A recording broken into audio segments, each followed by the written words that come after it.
Hey yo, what's up sa inyo mga kapenyo? At today meron na naman tayo napakainit na reaction video. Alam ko naman na medyo matagal nyo nang inaantay-antay, no? Nagawan ko ng reaction video. Etong ang bangayan ni Makagago at Ato na kung saan talagang nauwi na sa personalan bukod kay Nico David. Na kung saan talaga naman si Nico David hanggang sa ngayon walang rebuttal dito kay Makagago. Pero ibahin nyo etong si Ato na class S na pangit, na kung saan talaga namang may mga rebuttal siya. Pero sa pagkakataon na ito, sa huling rebuttal niya dito kay Makagago, talagang medyo ibang Ato ang nakita natin dito, no? So para paikliin ko na lang yung kwento, siguro naman napanood nyo na kay Makagago What's Up Men sa kanyang YouTube channel, yung part 1 na banat niya nga kay Ato at part 2 at ganun na rin sa rebuttal ni Ato sa kanya, na kung saan kung titignan nyo lang sa IQ, no, kung sa patalinuhan lang, lamang na lamang, no, etong si MG kung sa mga research lang, kasi yung naging rebuttal, no, ni Ato sa kanyang round 1 and round 2 talagang pangbata no? Kumbaga talagang hindi niya naabot, no, yung gustong iparating ni MG sa kanya. Pero sa pagkakataon na ito mga kapenyo, no, naintindihan din ni Ato kung ano ba yung nilalaman ng video dito ni Makagago. Sa katunayan nga, eto sa bagong upload neto ni Ato sa kanyang YouTube channel na may pangalan na Ato Pangit, nag-comment nga, no, dito si MG. Yan, papakita ko sa inyo mga kapenyo. Ang naging comment nga dito ni MG, ayan ang sinasabi ko sa iyo Ato, very good, yan lang gusto kong mangyari. Sana tumatak ako sa iyo bilang kuya, hindi bilang kaaway. Ingat ka parate, God bless. Yan nga po yung naging mensahe dito ni MG kay Ato, no? Dahil nga talagang parang nagising, no? O parang nabatukan ng kuya etong si Ato, no? Hindi naman sa sumusuko siya sa laban, kung hindi ginising lang siya ni MG. Bakit nga ba mga kapenyo na nagising etong si Ato sa katotohanan? Para mas malinaw mga kapenyo, pakinggan natin mismo kay Ato.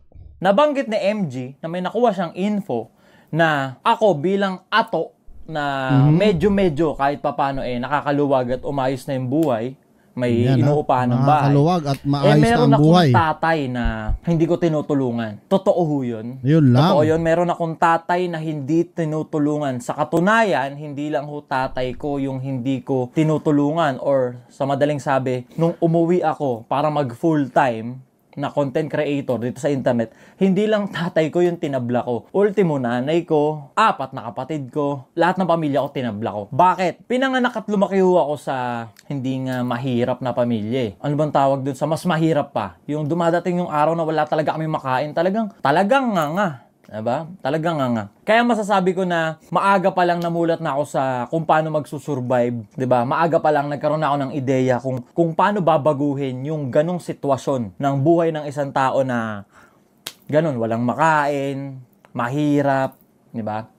Maaga pa lang nagkaroon ako ng ideya sa ganon. Kasi nga, grabe mga kapenyo, no, sobrang tindi, no, ng pinagdaanan din ni Ato, na kung saan yun nga, no, sinasabi niya na wala silang makain. Kumbaga mahirap na sa mas mahirap pa yung kanilang buhay. Kaya hindi rin natin siya masisi mga kapenyo, no, kung bakit humiwalay siya, no, o lumayo siya sa kanyang pamilya. Siguro nga dahil nga meron siyang pangarap na gusto niyang matupad at gusto niyang maabot sa kanyang sarili. Kaya kahit pati ultimo magulang niya at mga kapatid niya, nakuha na rin niyang tablahin. Alam niyo, sa pagkakataon na ito mga kapenyo, may mga iba-iba kasi tayong istorya. Ako sa totoo lang, naintindihan ko rin, no, etong kalagayan ni Ato. Pero sana rin, no, pagka tayo'y nakakabawi na at maganda-ganda na rin naman ang ating buhay, wag din nating kalimutan, no, yung magulang natin na nagluwal sa atin, nagpalaki sa atin, na kahit pa sabihin natin isang kahit santo ka tayo, wala tayong pera, wag din nating kalimutan na balikan din, no, yung ating mga magulang. Gaya na lang ng sinabi ni Ato kanina na medyo okay na yung kanyang buhay, stable na siya, no. Hindi naman sa lahat ng bagay tutulungan niya eh. Parang ibig ko lang sabihin, marunong din tayo sanang bumalik, no, sa mga pinanggalingan natin. Parang tumanaw tayo ng utang na loob. Danas ko na yung nanay ko nasa abroad. Hindi naman ganun kataas yung sinasahod niya doon. Siya yung bumuhay sa aming 5, 'di ba? Kasi yung tatay ko, typical na Pinoy tatay, 'di ba? Hindi alam ko, hindi lang ako yung ganito. Typical Pinoy tatay na nag-anak tapos hindi naman nagsustento, hindi naman nagtrabaho. Marami sa Pilipinas. Kaya yung nanay ko teacher, legit to. Yung sinabi ni MG, teacher ho yung nanay ko. Professional dito. Teacher sa public. Parang 10 taon. Tapos, andun, assistant teacher lang siya dun. Dito, teacher siya sa public. 'Di ba? Doon sa... Uy, wag natin minamaliit or sinasabing assistant lang, no, na teacher doon. Sa mga hindi nakakaalam, napakalaki po ng sahod, no, kahit po assistant teacher lang pag sa ibang bansa, no. Kaya wag po natin nilalang ang assistant teacher. Kahit pa paano malaki po ang sahuran dyan. Kahit pa yung ultimo mga teacher talagang malaki ang sahod ng mga yan pagdating sa ibang bansa. Pero sa atin, Diyos ko po, ewan ko na lang. UAE, assistant teacher lang siya dun. 'Di ba? Tinanggap niya yun para hindi mamatay sa gutom yung 5 anak niya na ginagapang niya. Pangatlo ko, middle child, middle finger. Kaya shoutout sa mga middle child, middle finger diyan. Alam ko magkakaugali tayo. Anyway, balik tayo sa topic. Mahirap ako, lumaki kong mahirap, pinanganak akong mahirap, walang makain. Alam niya ng mga naging kapitbahay namin dyan tinira namin dyan sa Gumaok, dyan sa May Cityville, na bilang ata sa kamay ang mga hindi na utangan namin doon, ng pamilya namin doon. Bilang sa kamay ang tindahan na hindi namin nagawa ng listahan. Sa madaling sabi, mahirap ako. Sa madaling sabi, mahirap ako. Grabe mga kapenyo, no, sa hirap ng buhay, no, na pinagdaanan ni Ato, kaya naman talagang parang bumabawi din siya, no, sa kanyang sarili. Minsan nga nakikita ko siya, kasama niya yung girlfriend niya, kumakain sila sa labas, di ba? Minsan sinasabi nga niya yan, pag nakagatas siya o nakapaldo siya sa mga naging reaction video niya nung araw, nung mga panahon kay Rendon, kay mga gago, at kung sino-sino pa, yung mga influence, parang yung ginagawa rin natin, nagre-reaction tayo. So, ganun nga yung naging sitwasyon ni Ato, no? Pero, at the end of the day, no, Ato, kung napapanood mo man itong reaction video ko sa'yo, sana rin, no, matuto tayong balikan din ang ating mga magulang, no? Kahit hindi naman sa material na bagay, kahit hindi sa pera, basta ipakita lang din natin na mahal natin sila, no? Matutuwa na yun, panigurado, no? Kumbaga, malaking ano na sa kanila yun, karangalan na sa kanila yun. Umuwi ako dito sa Pilipinas mula sa UAE kasi ang mission ng nanay ko, Mother's Knows Best, dahil mahirap na nga kami, mahirap ang buhay, nagkaroon ng chance ang makatago siya doon. Lahat kaming anak niya doon na. Kinuha niya trabaho yun. Doon, di ba? Ipangutang yung pamasahe papunta doon. Ako yung isang sumuwag. Sumuwag na hindi nag-90K followers ako nandun sa UAE. Hindi, nasa Pilipinas to. Nasa Pilipinas yung ano na to. Parang ano ako Siyempre, lumaki kong mahirap. Parang desperado akong makaranas ng marangyang buhay. Ayokong mamatay na sakto lang. Ayokong mamatay na kakakain lang ng 3 times a day. Talagang ambisyoso ako. Nag-ambisyon ako ng mas big time na buhay. Kaya nung nag-90K followers ako dun sa Abu Dhabi, sabi ko, ito na yun. Uwi ako, ganito, ganyan. Umuwi ako ng walang consent ng magulang ko. Wala naman din silang ibibigay sa akin na pamasahe nun. Pinangutang ko yun, yung pamasahe na yun. Ang meron lang ako nun, yabang lang. Umuwi ako ng Pilipinas nang walang kasiguraduhan na kung yung 90K followers na page, bibigyan nga ba talaga ako ng masarap na buhay? Ang meron lang ako, tapang at sapat na wisdom sa utak na at least Grabe yun mga kapengyo, yung ginawa ni Ato doon. Actually, sugal yun mga kapengyo, no? 50-50 yun.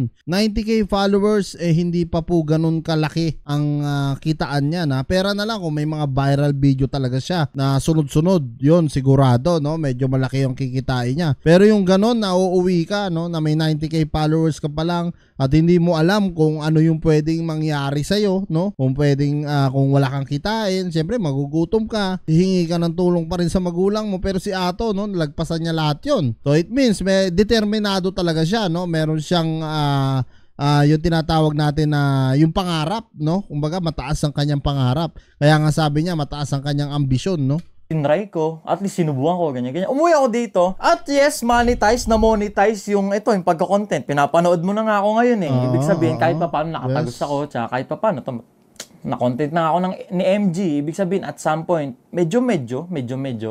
Kasi Oo naman, no? Pag na-content ka ni MG, big time. Ibig sabihin, kilala ka na rin, no? Sa mundo ng social media. Once na ma-content ka o mabati ka neto ni Makagago. Dahil si Makagago talagang hindi basta-basta, no? Na lumalapit sa influencer yan. At hindi siya basta-basta makakausap mo lang kaagad, no? So kumbaga iba si Makagago pagka ganyan na na-content ka pa, talagang ibig sabihin kilala ka na rin. Hindi naman nagko-content yung si MG ng nobody, ng never heard. Sa magpo 4 years ko na nandito, ay hindi, 3 years pala. Sa 3 years ko na nandito sa Pilipinas as full-time, umuwi ako, di ba, from UAE pa full-time vlogger na talaga siya. Full-time na masasabi kong sumasahod, na yung sinasahod ko dito sa internet, hindi naman ho paldo. Di ba? Hindi naman ho big time na parang sahod nila Sergey Bean, sahod nila Wamos. Na sa amin sa tropahan ho na mga pandemic creators na pandemic nag-boom. Ako, si Joel, si Lapi Friend. Kasi mga magtotropa naman kami yan kasi halos magkaka-wave nga kami. Mga nagkakausap kami yan, magtotropa personal. Ako ho yung pinakamaliit sumahod sa tropahang vlogger. Kasi yung content ko, sigaw, mura, demonetize, 'di ba? Limited yung monetization. Yan. Ako yung Actually, naranasan ko rin 'yan, mga kapenyo. Alam niyo naman yung mga content ko noon, no, puro sigaw din, mura. Sa Facebook bawal talaga 'yan. Mahigpit ang Facebook kumpara kay YouTube. Palit sumahod. At ako bilang pinanganak na mahirap, lumaking mahirap, may idea ako kung paano papasarapin yung buhay ko at ng pamilya ko. At hindi yun yung pag sumahod ako, puta, paghahati-hatian namin yung sahod ko. Itutulong ko sa kanila. Kasi po siya, tatanda lang kami ng tatanda nun, magkakaedad lang kami ng magkakaedad nun, nang walang malaking impact na nabago sa buhay namin. Like for example, sumasahod ako ng average, sabihin natin 50 mil. 50 mil. Magkano mabuhay ngayon? Ilan kami? 5 kami magkakapatid. Tapos may tatay ako. Tapos may nanay ako. Kung i-distribute ko yon, masabi lang na tumutulong ako sa pamilya ko. Yung pagbablog ko na to, walang mararating. Para lang din kaming upgraded na isang kahig, isang tuka. Pero yung ambisyon na mabago yung buhay, na mamatay na may masarap na buhay, hindi mararanasan. Ayun yung kaya nga may idea na tulungan mo muna yung sarili mo para mas makatulong ka sa iba. At sa akin, bilang pinanganak na mahirap, lumaking mahirap, nagkautak na mahirap, yung tulong sa akin, yung idea ng tulong or pagtulong sa akin, mamumove mo yung buhay ng tao. Totoo, magiging malaking impact ka dun sa buhay ng tao. Di ba? Maganda naman din yung mga naging punto rito ni Ato, mga kapenyo, about nga sa pagtulong sa kanyang mga magulang. Siguro meron din talaga siyang rason, no? At may punto naman siya sa kanyang sinasabi na kung saan nakikita ko nga marami nang babas sa kanya na oy, wala kang kwentang anak, hindi ka tumutulong sa mga magulang mo. Pero dito, mga kapenyo, no, ipinaliwanag naman ni Ato sa atin lahat kung bakit nga siya hindi tumutulong sa kanyang mga magulang. Kasi nga naman, no, kung pananatiliin niya yung ganon na yung 50k niya, hati-hatiin niya sa kanyang mga magulang, sa kanila, talagang wala nga naman siyang paroroonan. Kumbaga wala siyang mararating sa kanyang buhay. Pero Ato, at the end of the day, no, gaya nga ng sabi ko, kahit hindi sa material na bagay, kahit hindi sa pera, basta ipakita mo lang sa mga magulang mo na mahal mo sila, sapat na yun. Alam mo yung mga magulang natin, wala namang magulang na gusto tayong mapunta sa hindi magandang kalagayan. Lahat ng magulang, lagi tayong pinagdadasal ng mga yan na sana maging maayos ang buhay natin bago sila mawala sa mundo. Na kung saan, dapat yun din ang pinapakita mo sa iyong mga magulang, Ato. Ito bilang payo lang, no? Bilang payo, bilang kuya. Sa tingin ko naman mas matanda ako sa iyo, no? Talagang sa nakikita ko, di rin maganda minsan yung talagang tayo porque hindi tayo tumutulong sa magulang natin, yun na yung mindset natin na hindi na talaga tulungan yung magulang natin, which is hindi talaga maganda. Maganda pa rin talaga ipakita natin sa kanila kasi nasa sa atin lang naman talaga yan kung tutulong tayo o hindi. Hindi naman tayo pinoforce, no, o pinipilit ng mga magulang natin na tumulong sa kanila. Pero at the end of the day, pinakamainam, no, talagang yun nga, no, yung respeto pa rin bilang isang magulang na nagpalaki sa atin nung tayo'y nasa sinapupunan pa nila. So yan, mga kapenyo, kung kayo nga tatanungin ko ano nga masasabi nyo dito sa naging rebuttal ni Ato kay Makagago. Sa palagay ko yung rebuttal ni Ato dito maayos naman yung kanyang pananalita at matured na, no, na yung kanyang sinasabi dito kay MG. Kaya kita nyo naman yung naging komento rin ni MG sa kanya. Comment nyo na lang down below lahat ng mga opinion nyo, mga kapenyo, at kita-kita lang tayo sa mga susunod kong vlog.